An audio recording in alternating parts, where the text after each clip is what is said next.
Spoštovane gledalke, cenjeni gledalci, lepo pozdravljeni v oddaji Minute za zdravje, kjer se bomo danes dotaknili zelo aktualne teme, in sicer glivice. Več o tem nam bo povedala današnja strokovnjakinja, to je magistra farmacije, gospa Polonca Fiala. Tako da jo že tudi v naši družbi lepo pozdravljamo. Lepo pozdravljena v naši družbi. Lep pozdrav tudi vam in seveda vsem našim gledalcem.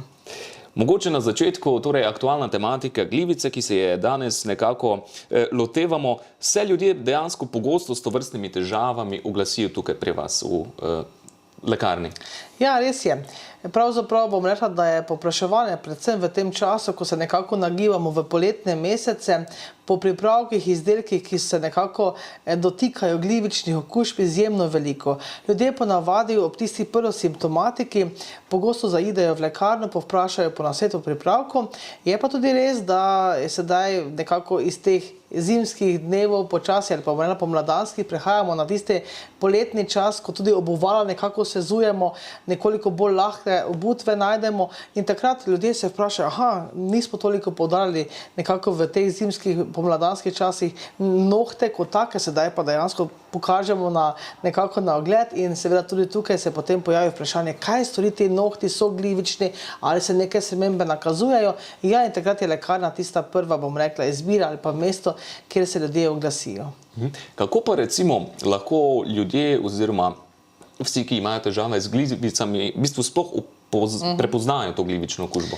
Ja, simptomatika ali pa znaki, po kateri ljudje prepoznajo, je taka, bom rekla, nespecifična. Zato tudi toliko pravimo, ljudje prihajajo v lekarno, ker niso prepričani o čem pravzaprav, kje je vzrok njihovih težav ali pa na kaj bazira.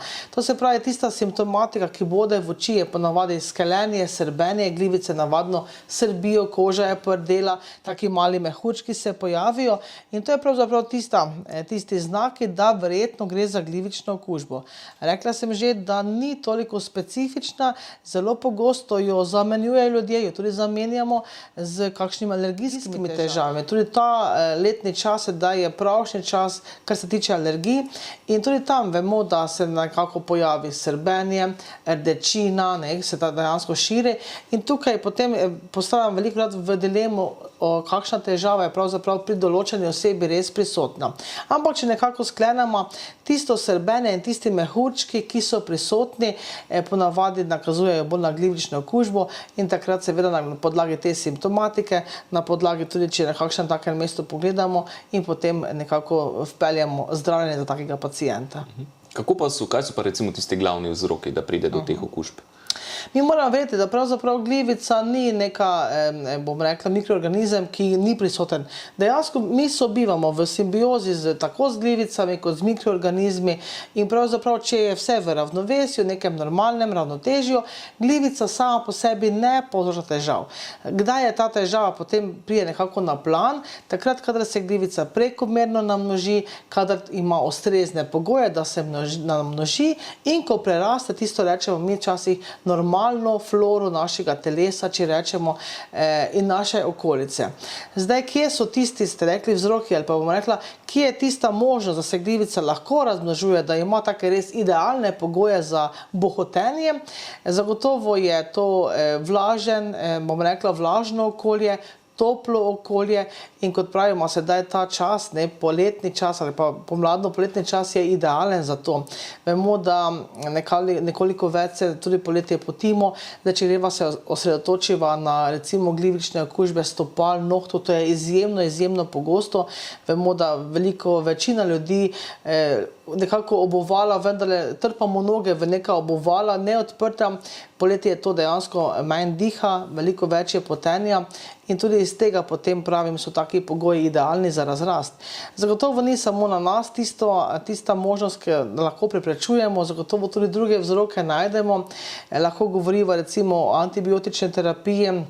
Vemo, da ljudje pogosto, ko pridajo v lekarno, rečejo, antibiotik sem jemal, sem pač imel predpisane strani zdravnika, sedaj pa imam težave. Veliko ljudi reče od recimo raznih oblik glivice v ustih, predvsem pri otrocih to vidimo, tako imenovani SOR, recimo pogosto po antibiotikih pri ženska vaginalna glivična vnetja. To se pravi, ko smo z antibiotikom nekako uspeli uničiti bakterije, kar je bil naš cilj, smo žal prav tudi to ravnovesje, kot sem prej govorila, nekako podrli in tukaj potem glivica veliko bolj ima možnost tega torej razrasta, o katerem govorim.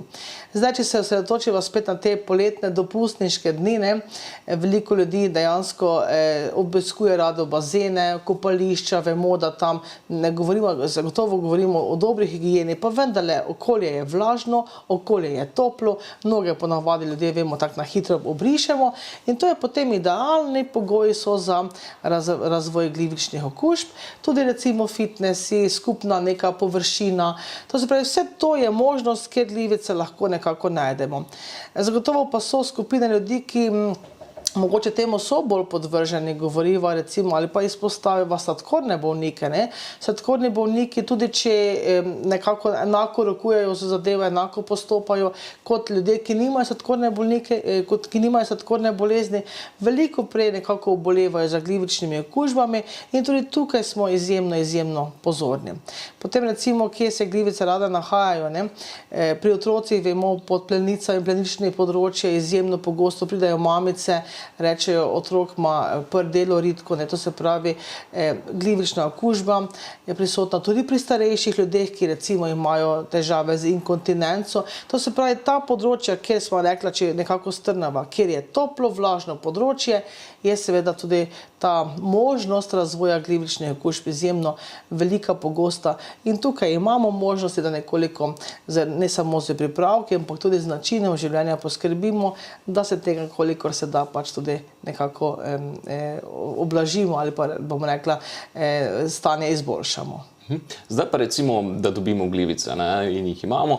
Kaj so tisti prvi koraki, ki jih naj storimo? Kaj priporočate? Ja, zdaj danes se mogoče res osredotočiva na glivice, predvsem na koži, to se pravi, navadno ljudje rečejo, noge se potijo, ljudem so tam glivice prisotne in pa nohti, ne, nohti so tisto področje, še posebej, kot sem že rekla, uvodoma v poletnih mesecih pride do izraza, nohti so problematični.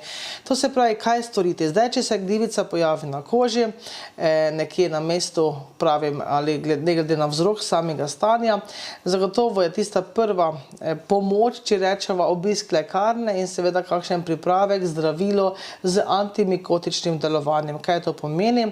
To so zdravila, ki imajo učinkovine, ki preprečujejo razvoj, razmnoževanje in razrast glivic, ne. Tudi seveda obstoječe uničijo in potem preprečujejo nadaljnji razvoj. Ti antimikotiki seveda se nahajajo v raznih kremah, gelih, recimo šamponih tudi, mazilih in tako naprej, losjonih. Zdaj ponavadi ljudje, kaj izbrati. Tukaj seveda gledamo pravzaprav mesto glivične okužbe, vemo, da če je nekje tudi pogosta je glivična okužba lasišča, ne, se pokaže z srbenjem, prhljajem in to se ljudje težko rešijo.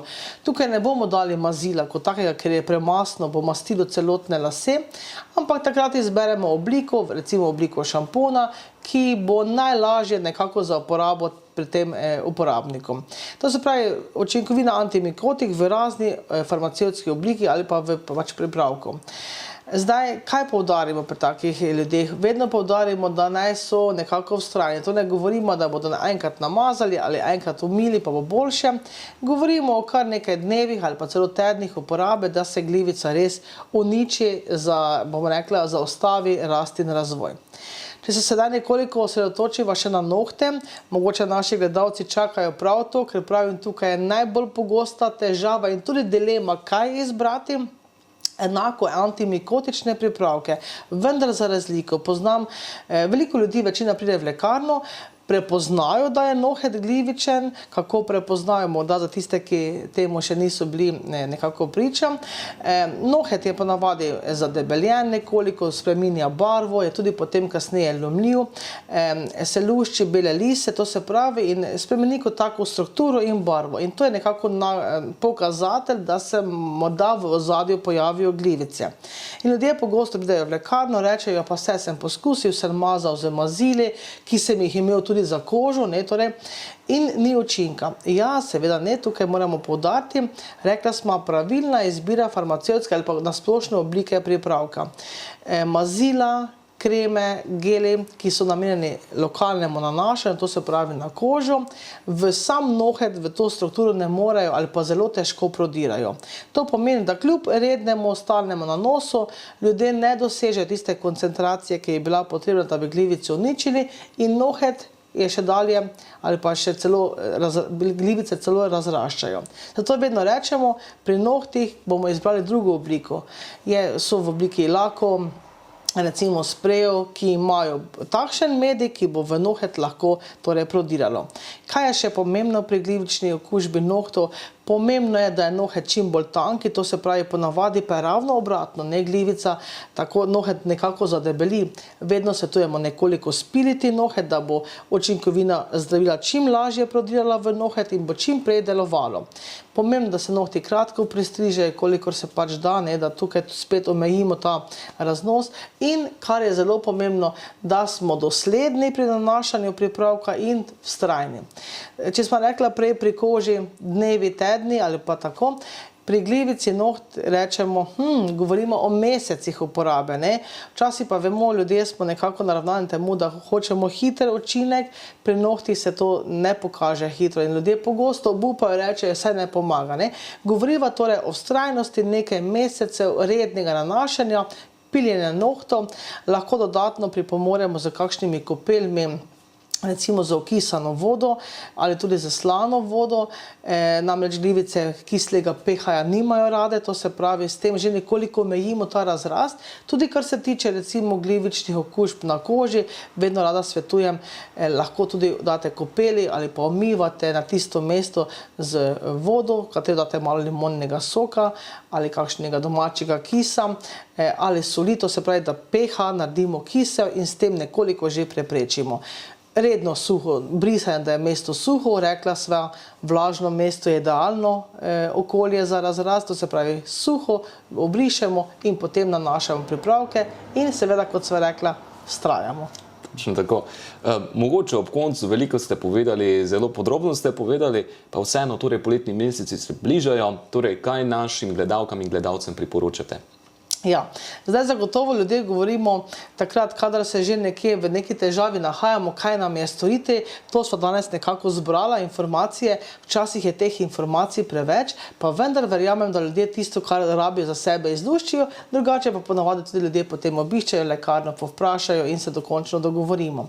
Kar se pa tiče seveda preventive, v vseh stvareh, tudi glivica ni izjema, je preventiva vedno dobrodošla. Pravimo, ne, preventiva je boljša kot kurativa in tudi tukaj z nekimi prijemi lahko zmanjšamo to možnost nastanka glivičnih okužb. Če sva nekako danes v teh poletnih mesecih, lahko nekako rečeva, da skrbimo za to, da je koža, da so noge, da so dejansko področja suha, da jih redno brišemo, sploh, ko se bomo nahajali na kakšnem kopališču, na morju, kjerkoli, da poskrbimo, da če že trpamo noge v obuvala, da nosimo kolikor toliko zračna obuvala, da imamo bombažne nogavice. Dobijo se pripravki, sploh tisti ljudje, ki so nekako dovzetnejši ali pa nekoliko bolj se nagibajo k temu potenju, prekomernemu potenju nog, da se vsaj v poletnih mesecih nabavijo, taki imamo posebne pripravke v obliki spreja, pudrov, praškov, poprši lahko čevelj in noga in manj se poti, manj je možnosti potem tega razrasta glivic. To se pravi, to so tisti preventivni, že nekako preventivne note, ki jih moramo nekako upoštevati, če želimo, da bo glivica nekje ostala za nami. Zagotovo pa tisto, kar je najbolj poglavitno, včasih, če gledamo nazaj desetletja ali pa bomo rekla celo stoletja, težav z glivicami niso poznali. Zakaj ne? Ljudje vemo, da so imeli mogoče v svojem življenju ene čevlje in to je bilo vse. Kakor hitro se je pokazalo sonce, so čevlje sezuli pospravili ali za namce ali pa za drugo sezono in dejansko bili bolj ali manj bosi. To se pravi, dali so svobodo stopalom, nohtom in tako naprej. Danes vemo, da seveda tudi poklici, naša narava, življenja to ne omogoča, pa vendar, kadar je možnost, res obujamo taka lahna obuvala, sploh poletnih meseci, ne trpamo nog v čevlje, pustimo pravzaprav, da zadihajo noge, da zadihajo prsti, nohti in včasih tudi s tem nekako pomahamo glivicam v slovo. Odlično. Gospa Polonca Fiala, magistra farmacije, seveda najlepša vam hvala za vse koristne nasvete in seveda želimo vam čim manj dela z tem. Tako, lepa hvala vam za obisk, dobrodošli sicer pri Juriju, spet drugič. Seveda pa želim tako vam kot našim gledalcem lepe poletne dni in kot ste rekli, čim manj tovrstnih težav. Krasno. Tako, gospa Polonca Fiala Novak, še enkrat vam hvala za vse nasvete, ki ste jih namenili nam, pa seveda vsem gledalkam in gledalcem. Enako. Seveda, drage gledalke in gledalci, verjamemo pa, da so tudi vam ti nasveti vsi koristili, tako da previdno stopajte v te poletne mesece. Ostanite v naši družbi še naprej in nasvidenje do prihodnjič.